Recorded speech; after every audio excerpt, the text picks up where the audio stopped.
प्रश्न नंबर 4 है, कारण बताइए। द्रव पदार्थों की आकृति निश्चित नहीं होती है।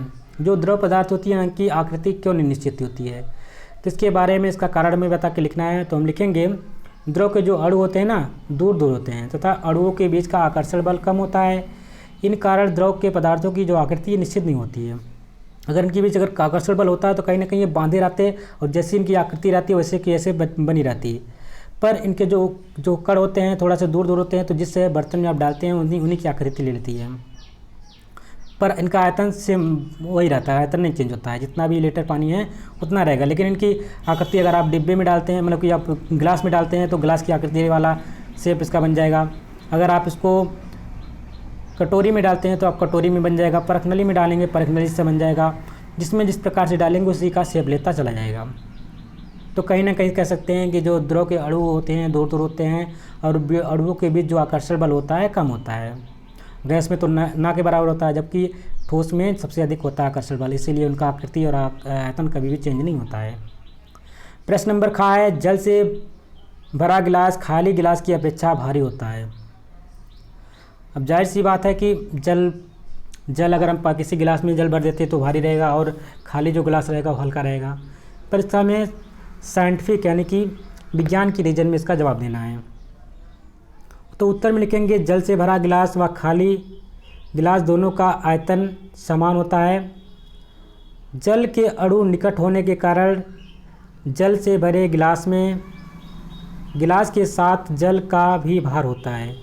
जो जल से भरा गिलास होता है उसमें गिलास के भार के साथ साथ कहीं ना कहीं जल का भी भार होता है, जबकि खाली गिलास में केवल गिलास का भार होता है, क्योंकि खाली गिलास में उपस्थित वायु के अणु दूर दूर होते हैं होने के कारण उनका भार नगण्य होता है। इस कारण जल से भरा गिलास खाली गिलास की अपेक्षा भारी होता है। ये ना सोचिए जो खाली गिलास है उसमें कुछ भरा ही नहीं है, उसमें भी है क्या है, लेकिन गैस है और गैस बहुत थोड़ा हल्की होती है, इनके अणु बहुत दूर दूर होते हैं। तो गिलास कभी खाली नहीं होती है, देखने का वो आपका नज़रिया है। गिलास कभी खाली नहीं है, वो अगर पानी से नहीं भरी है तो वो आपके गैसों से भरी है, तो उनको भी ध्यान में रखना है। गैस तो भरा है लेकिन उनका जो अणु होता है उनके बहुत दूर होते हैं, उसको पता नहीं चलता है इसमें गैस है कि नहीं है, और इसलिए उनका भार जो हल्का होता है और उनका भार पानी से भरा गिलास का भार अधिक होता है। प्रश्न नंबर 5 है, निम्नलिखित प्रश्नों के उत्तर अपनी अभ्यास पुस्तिका में लिखिए। पहला प्रश्न है, एक प्रयोग बताएं जिससे स्पष्ट होता है कि पदार्थ स्थान घेरता है। एक आपको प्रयोग करके बताना है कि जिससे हमें स्पष्ट हो जाए कि जो पदार्थ होते हैं कहीं ना कहीं वो क्या है, स्थान घेरते हैं। तो एक हम प्रयोग करते हैं, यहाँ पे आइए देखते हैं, उत्तर लिखेंगे। एक गुब्बारा ले, उसमें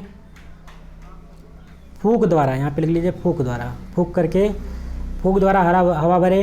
हवा भरने पर गुब्बारा फूलने लगता है और स्थान घेरता है। तो आप देख रहे हैं गुब्बारा लिए, गुब्बारे में फूंक कर डाल करके मुंह से फूंक करके उस गुब्बारे को फुला दिए, हवा भर दिए। आपने देखा कहीं ना कहीं जो गुब्बारा था हवा बनने पर गुब्बारा फूलने लगता है और वो आपको देखने में कहीं ना कहीं एक स्थान घेरता हुआ चला जाता है। अतः स्पष्ट होता है कि पदार्थ स्थान घेरता है। अतः स्पष्ट हो जाता है आपसे कि कहीं ना कहीं जो पदार्थ होते हैं वो क्या होते हैं, स्थान घेरते हैं। अगला प्रश्न है, प्रश्न नंबर का, किसी पदार्थ को ठोस अवस्था से द्रव अवस्था तथा द्रव अवस्था से ठोस अवस्था में कैसे बदला जा सकता है। मान लीजिए आपके पास कोई पदार्थ है, उसको हमें ठोस अवस्था से द्रव अवस्था और द्रव अवस्था से ठोस अवस्था में चेंज करना है, तो आप कैसे कर सकते हैं इसके बारे में यहाँ पे लिखेंगे। उत्तर में देखेंगे, उत्तर में लिखेंगे कि किसी वस्तु के ताप में परिवर्तन करके उसकी अवस्था में परिवर्तन किया जा सकता है। मान लीजिए आपके पास कोई वस्तु है, उसके ताप में परिवर्तन कर दिया हमने, ताप को बढ़ा दिया या ताप को घटा दिया, तो उसके कारण हम उसकी अवस्था में परिवर्तन कर सकते हैं। यानी कि हमारी जो ठोस अवस्था है, ठोस से हम द्रव बना सकते हैं, या द्रव से हम क्या बना सकते हैं, द्रव से हम उसको ठोस में बना सकते हैं या गैस में बना सकते हैं। किसी भी अवस्था में केवल हम क्या कर सकते हैं, सिर्फ टेम्परेचर को नीचे बढ़ा दे या घटा दे, इसके माध्यम से किया जा सकता है। इसी प्रकार से हम अगर देखेंगे तो बर्फ़ को अधिक ताप में रखने पर ठोस अवस्था यानी जो बर्फ़ था, बर्फ़ से किस में चेंज हो गया, द्रव में, यानी कि पानी में। तथा अगर हम पानी को अगर हम 0 डिग्री सेंटीग्रेड तक ठंडा करने पर द्रव अवस्था जो हमारा पानी था वो किस में चेंज हो गया, ठोस अवस्था, यानी कि बर्फ़ में परिवर्तित हो गया। तो इस प्रकार से किसी भी अवस्था को हम उसके टेम्परेचर को चेंज करके उसकी अवस्था में परिवर्तन ला सकते हैं। जिस प्रकार से आपने देखा बर्फ़ को हमने टेम्परेचर दिया, गर्म किया, गर्म करने से पिघल के द्रवावस्था में आ गया, पानी बन गया। अब हमारे पास पानी था, मतलब बर्फ़ था ऑलरेडी, पानी था। अब पानी को हमने क्या किया, ठंडा किया 0 डिग्री सेंटीग्रेड तक ले गए, तो धीरे धीरे क्या हुआ, बर्फ़ में चेंज हो गया और कहीं ना कहीं वो गैस में चेंज हो गया, ठोस अवस्था में बदल गया। अगला प्रश्न है प्रश्न नंबर 11, ठोस, द्रव और गैस में अंतर उदाहरण सहित स्पष्ट कीजिए। हमको बताना है कौन से कण ठोस है, कौन से द्रव हैं और कौन सी आपका गैस है। इसके बारे में हमें उदाहरण सहित अंतर बताने हैं। तो आइए देखते हैं, उत्तर में लिखते हैं। सबसे पहला हम हेडिंग डाल लेंगे ठोस। ठोस किसे कहते हैं? ठोस पदार्थों में कण बहुत पास होते हैं, इनमें आपसी आकर्षण बल बहुत अधिक होता है और इन्हें एक साथ बांधे रखता है। यानी कि जो हमारा इनके पास जो ठोस होते हैं उनके बीच आप देखते होंगे इस प्रकार से जो उनके कण होते हैं एक दूसरे से बहुत पास होते हैं, चिपके हुए होते हैं और उनके बीच जो आकर्षण बल लगा होता है इनके बीच आसपास में, वो क्या करते हैं, एक दूसरे को बांधे रखते हैं। ठोस के जो कण होते हैं स्थिर होने के कारण इनकी जो आकृति एवं आयतन क्या होता है, निश्चित होता है। जो ठोस के कण होते हैं तो उनकी जो आकृति होती है और आयतन जो होता है उनका कहीं ना कहीं निश्चित होता है। तो हमने देखा 2 पॉइंट सबसे पहले यहाँ निकल के आया कि एक तो इसका जो आकृति थी वो निश्चित थी और क्या नाम है, आयतन भी निश्चित था, और इसके जो कण थे बहुत पास थे, जिनके कारण उनका जो आकर्षण बल था बहुत अधिक था। यानी कि 4 पॉइंट हमने देखे इस बारे ठोस के बारे में। अब इन 4 पॉइंट के बारे में हम उन दोनों से कंपैरिजन करेंगे, जो द्रव हैं और जो गैस हैं। उन्हीं के माध्यम से बता पाएंगे कि कौन सा द्रव है, कौन सा गैस है। अगर हम अगर उदाहरण की बात करें तो कांच, आपका कांच है, आपने कांच का गोली देखा है, वो भी आपका एक उदाहरण हो सकता है। पत्थर है, पत्थर भी आपका उदाहरण हो सकता है। द्रव देखें, द्रव की बात करते हैं। द्रव के जो अणु होते हैं एक दूसरे से दूर होते हैं। इसमें जो थे द्रव के अणु बहुत पास थे, इसमें क्या थे, थोड़े दूर थे, बहुत दूर नहीं, थोड़े एक दूसरे से दूर होते हैं, थोड़े दूर होते हैं। और आपसी आकर्षण बल जो होता है ठोस की तुलना में क्या होता है, कम होता है। जो इनके बीच से आकर्षण द्रव होते हैं उनके जो बीच आकर्षण बल होता है थोड़ा कि अब दूर रहेंगे तो उनके बीच थोड़ा सा कम लगेगा, जाहिर सी बात है। इसी कारण द्रव की आकृति निश्चित नहीं होती किंतु उनका आयतन निश्चित होता है। तो यही रीज़न है कि इनका जो दूर होने का, कणों का दूर होना तथा इनके बीच आकर्षण बल कम होना, इनके कारण जो उनकी आकृति जो होती है वो निश्चित नहीं होती है, जबकि उनका आयतन क्या होता है, निश्चित होता है। तो इसमें देखा आपने इस पॉइंट के माध्यम से इसमें दोनों आकृति और आयतन निश्चित थे, जबकि इसमें आकृति निश्चित नहीं है परंतु आयतन निश्चित है। एक उदाहरण के तौर पे देखिए जल को किसी भी ग्लास में डाल देते हैं तो उसी की आकृति लेता है, जिससे बर्तन में रखते हैं उसी की आकृति वो ले लेता है। प्रश्न नंबर अगला आपका अवस्था है गैसीय अवस्था। गैस में क्या होता है कि गैसीय पदार्थों के जो कण होते हैं अपेक्षाकृत बहुत दूर होते हैं, इतने दूर होते हैं कि इनके बीच जो आकर्षण बल होता है ना वो नगण्य के बराबर होता है, ना के बराबर होता है। और ना तो इनका आयतन निश्चित होता है, ना ही तो इनकी आकृति निश्चित होती है। कोई भी निश्चित नहीं होता है कि कौन सा आयतन इनका है, कितना है इनकी आकृति है। तो जैसे आप देख सकते हैं ऑक्सीजन है, नाइट्रोजन है, कई गैसें हैं। गैसों के बारे में कोई भी गैस का नाम लिख दीजिए, वो आपके उदाहरण के अंतर्गत आ जाएंगे। प्रश्न नंबर 6, पारदर्शिता के आधार पर पदार्थ कितने प्रकार के होते हैं, उदाहरण सहित लिखिए। अगर हम पारदर्शिता की बात करते हैं उसके आधार पर जो हमारे पदार्थ हैं कितने होते हैं, कितने प्रकार के होते हैं, उसके बारे में हमें उदाहरण सहित लिखना है। उत्तर में लिखेंगे पारदर्शिता के आधार पर पदार्थ को पारदर्शी, अपारदर्शी तथा पारभासी में वर्गीकृत किया गया। यानी कि 3 प्रकार से पदार्थों को वर्गीकृत किया गया है। एक तो आपका पारदर्शी हो गया, एक अपारदर्शी हो गया, जबकि अगला हो गया पारभासी। इन तीनों में वर्गीकृत किया गया है।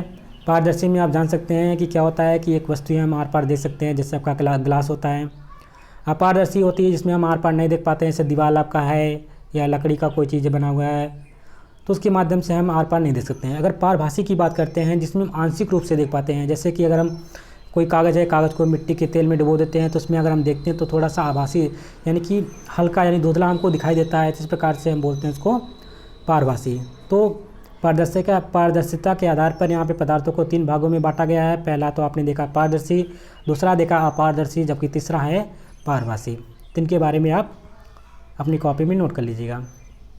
प्रश्न नंबर 7, परिवेश में पाई जाने वाली 3 कठोरवाद मुलायम वस्तुओं के नाम लिखें। तो आपको 3 कठोर व 3 मुलायम वस्तुओं के नाम लिखने हैं, आप आसानी से इसको लिख सकते हैं। तो उत्तर में लिखेंगे कठोर, पहले हेडिंग डालेंगे कठोर वस्तुएं कौन कौन सी है। तो लोहा आपका कठोर है, लकड़ी का कठोर है, कांच है, ये सब क्या है कठोर है। और बहुत ढेर सारे लिखते हैं, पत्थर उत्तर ढेर सारे, लेकिन हमें 3 ही लिखने हैं, तो 3 आप कोई भी लिख सकते हैं। अगर मुलायम की बात करते हैं तो मुलायम वस्तुएं कौन कौन सी है। रबर की गेंद आपने देखा, रबर की गेंद, स्पंज देखा आपने, ऊन देखा, ये कहीं ना कहीं ये मुलायम होते हैं, इनको छूने से क्या होता है ये मुलायम लगती हैं। तो ये 3 चीज़ें आपकी मुलायम हो गई और 3 चीज़ें कठोर हो गई। प्रश्न नंबर 8, चुंबक किन किन पदार्थों से निर्मित वस्तुओं को अपनी ओर आकर्षित करता है। तो हमने जब देखा था चैप्टर में पढ़ा था चुंबक किन किन पदार्थों को, हमने लकड़ी और क्या नाम है कि पृथक्करण विधि देखी थी, चुंबकीय पृथक्करण विधि अगर हमने देखी तो उसमें पढ़ा था कि जो चीज़ें लोहा जैसे हो गया, निकेल हो गया, कोबाल्ट हो गया, कहीं ना कहीं जो चुंबक की तरफ आकर्षित होती हैं उनको हम बोले थे चुंबकीय पदार्थ, और जो चुंबक की तरफ आकर्षित नहीं हुई उनको हम बोले थे अनुचुंबकीय पदार्थ। तो यहाँ पे पूछा गया है चुंबक किन किन पदार्थों से निर्मित वस्तुओं को अपनी ओर आकर्षित करता है, उसके बारे में हमें लिखना है। उत्तर में लिखेंगे चुंबक लोहे से बनी वस्तुओं को अपनी ओर खींचता है।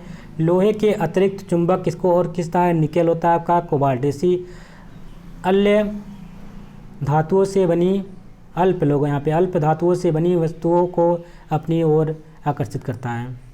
यानी जो आपका निकिल होगा, निकिल का जो प्रतीक चिन्ह होता है Ni होता है, कोबाल्ट का CO होता है।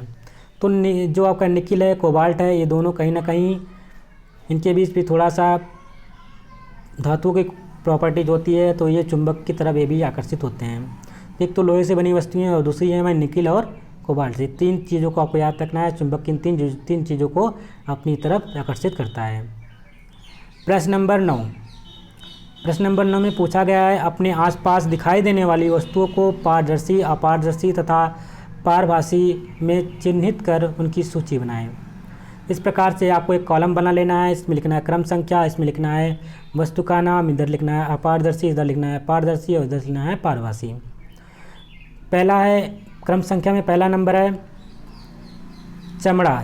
चमड़ा कैसा होता है, अगर आप चमड़े को देखते हैं तो क्या इसमें पारदर्शी है, ये पारभासी है क्या, इसमें देख पाते हैं आर पार, नहीं देख पाते हैं। तो इसमें लिखाएंगे जो चमड़ा कैसा है अपारदर्शी, यानी कि ये अपारदर्शी के सामने हमें सही का निशान लगाना है और इन लोग को छोड़ देना है आपस में, ठीक है। इन लोग को छोड़ देंगे ऐसे ही कट मार के, या तो ऐसे खाली स्थान छोड़ देंगे। दूसरा आ गया मोटा कपड़ा। मोटा कपड़ा से क्या आप आर पार देख सकते हैं, तो मोटे कपड़े से हम कहीं ना कहीं पूरा तो आर पार नहीं देख सकते हैं, लेकिन थोड़ा थोड़ा धुंधला धुंधला हमको दिखाई देता है। तो यानी कि अपारदर्शी नहीं हो सकता है, पारदर्शी भी नहीं हो सकता है, तो क्या नहीं हो सकता है, ये पारभासी हो सकता है। यानी पारभासी के स्थान पे जो पारभासी वाला आपका कॉलम है उसके सामने हम सही का निशान लगा देंगे। पॉइंट नंबर 3 है पतले कांच का टुकड़ा। अगर पतले कांच का टुकड़ा देखते हैं तो जो कांच का टुकड़ा होता है आप अक्सर देखते हैं, अगर उस पर कलाई नहीं किया गया, पेंट नहीं किया गया हो, तो उस पर हम आर पार देख सकते हैं आसानी से। तो कहीं ना कहीं ये जो पतले कांच का टुकड़ा होगा वो हम किसको मान के चलेंगे, ये पारदर्शी है। तो पारदर्शी के सामने हम सही का निशान लगाएंगे और इसको खाली छोड़ देंगे इस प्रकार से, या कट मार देंगे। पत्थर आप देखते होंगे, पत्थर के हम क्या पत्थर से आर पार देख सकते हैं, बिल्कुल भी नहीं देख सकते हैं। यानी कि बिल्कुल जब नहीं देख पाते हैं तो क्या हो जाएगा, ये अपारदर्शी है। जो अपारदर्शी वाला कॉलम होगा उसके सामने हम यहाँ पे सही का निशान लगा देंगे और सब में कट मार देंगे, यानी कि और सब आपके, और ये सब नहीं गुण है इसके अंदर। और पॉइंट नंबर 5 है ट्रेसिंग पेपर। जो ट्रेसिंग पेपर होता है, जैसे ट्रेसिंग पेपर कैसे बनाया जाता है आपने देखा था, मिट्टी के तेल में हमने पेपर को भिगो दिया था, तो कहीं ना कहीं जब हम उससे देख रहे थे तो हल्का हल्का हमको धुंधला धुंधला दिखाई दे रहा था। जो ट्रेसिंग पेपर होता है एज इट इज़ इस प्रकार से काम करता है, उसमें भी अगर हम देखते हैं तो हमको थोड़ा थोड़ा इतना पतला होता है कि उससे धुंधला धुंधला हम आर पार उसमें देख पाते हैं, बहुत धुंधला धुंधला। तो धुंधला किस में हम देख पाते थे, पारभासी में, यानी कि हम पारभासी में सही का निशान लगा देंगे। इस प्रकार से आप इन प्रश्नों को देख लेंगे, कौन सा पारदर्शी है, कौन अपारदर्शी है, कौन पारभासी है, आप उसके बारे में यहाँ पे लिख सकते हैं। प्रश्न नंबर 10, पदार्थों का वर्गीकरण क्यों आवश्यक है। इस समन्वय में अपने विचार लिखिए। मान लीजिए पदार्थों का जो वर्गीकरण है क्यों आवश्यक है, इसके बारे में अपने विचार हमको लिखने हैं। उत्तर में लिखेंगे किसी वस्तु की पहचान इसके आकार, बनावट, रंग, उपयोग आदि के आधार पर की जाती है। जब हम वस्तुओं को उनके विशेष गुणों, उपयोग आदि के आधार पर अलग अलग समूहों में रखते हैं तब उनकी पहचान आसानी से की जा सकती है। वस्तुओं को उनके समान लक्षणों के आधार पर अलग अलग समूहों में व्यवस्थित करने की क्रिया को वर्गीकरण कहते हैं। पदार्थों की बाह्य संरचना के आधार पर वर्गीकरण भौतिक वर्गीकरण कहलाता है तथा आंतरिक संरचना के आधार पर वर्गीकरण जो होता है वो क्या कहलाता है, हमारा रासायनिक वर्गीकरण कहलाता है। तो हमने देखा इस टॉपिक के बारे में, किसी वस्तु की अगर हम आकार, बनावट, रंग, उपयोग आदि के आधार पर उसका हम जब भी वस्तुओं के उनके विशेष गुणों के आधार पर हम अलग अलग समूहों में रखते हैं तो ये क्रिया हमारी क्या कहलाती है, वर्गीकरण कहलाती है, जिससे हम आसानी से उन वस्तुओं को पहचान सकते हैं कि ये फलाना वस्तु है, फलाना वस्तु है। आपने एक उदाहरण देखा है, एक मतलब कि एक पुस्तकालय का उदाहरण देखा। पुस्तकालय में आपने देखा कि किस प्रकार से वस्तु एक आसपास रखी हुई थी, किस प्रकार से आपको हाई स्कूल, इंटर या 9th 8th के मैथ की चाहिए, साइंस की चाहिए, कौन सी बुक चाहिए, आप किस प्रकार से छांट पाए, कहीं ना कहीं एक वर्गीकरण यानी कि एक वर्गीकृत समूह के माध्यम से इसको बारे में जान पाए, छांट पाए। इसी प्रकार से अगर हम भौतिक वर्गीकरण की बात करते हैं तो जिस पे हम बाहर से उनकी वस्तुओं को देख करके उनके बारे में पता लगा कर छांट सकते हैं, जैसे मान लीजिए मेज़ है, कुर्सी है, टेबल है। लेकिन हम अगर उनके आंतरिक बनावट की बात करते हैं तो कौन कौन से मतलब कि इसमें मटेरियल यूज हुआ है उसके आधार पर अगर हम बांटना चाहते हैं तो उसको कौन से वर्गीकरण के अंतर्गत आता है, वो हमारा रासायनिक के वर्गीकरण के अंतर्गत आता है।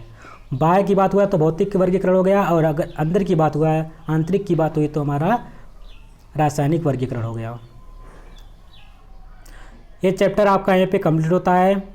आशा करता हूँ आपने सभी प्रश्न यहाँ पे अपनी कॉपी में नोट किए होंगे, और जो लोग अपनी कॉपी में इस प्रश्नों को नहीं नोट किए हैं तो उनसे रिक्वेस्ट है कि अपनी कॉपी में ज़रूर नोट करते चले। जब भी इसको अपनी कॉपी में नोट करते हैं तो भी जो भी प्रश्न यहाँ पे कराए जाते हैं वेरी इंपॉर्टेंट प्रश्न होते हैं, और वो आसानी से आपको याद भी हो सकते हैं।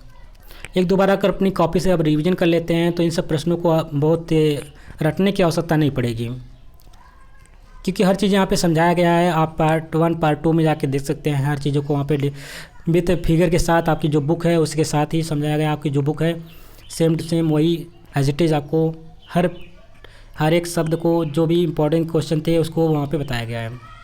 तो अगर आप नोट बना लेते हैं तो आपके नोट से कहीं ना कहीं आपका ही बेनिफिट होगा, और आगे आने वाले एग्ज़ाम के लिए, ये सिर्फ कक्षा 6 के लिए नहीं है और भी एग्ज़ाम के लिए भी आपके लिए इम्पॉर्टेंट है। तो आप आशा करते हैं इसको अपनी कॉपी में नोट करेंगे, और अगर आपको ये वीडियो अच्छी लगी हो तो इसको आप क्या करेंगे, वीडियो को लाइक कर देंगे, चैनल को सब्सक्राइब कर देंगे, और वीडियो को शेयर करना बिल्कुल ना भूलें अपने दोस्तों के साथ।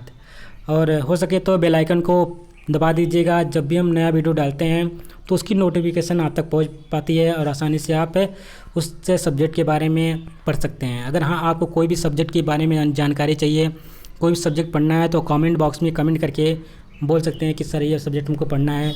मैं कोशिश करूँगा कि उस सब्जेक्ट को जल्दी से जल्दी शुरू कर चुकूँ, और जितने भी प्रश्न यहाँ पे होंगे सब आपके महत्वपूर्ण प्रश्न होंगे, कोई इधर उधर का बेफालतू के प्रश्न नहीं होंगे, सब इम्पोर्टेंट प्रश्न होंगे।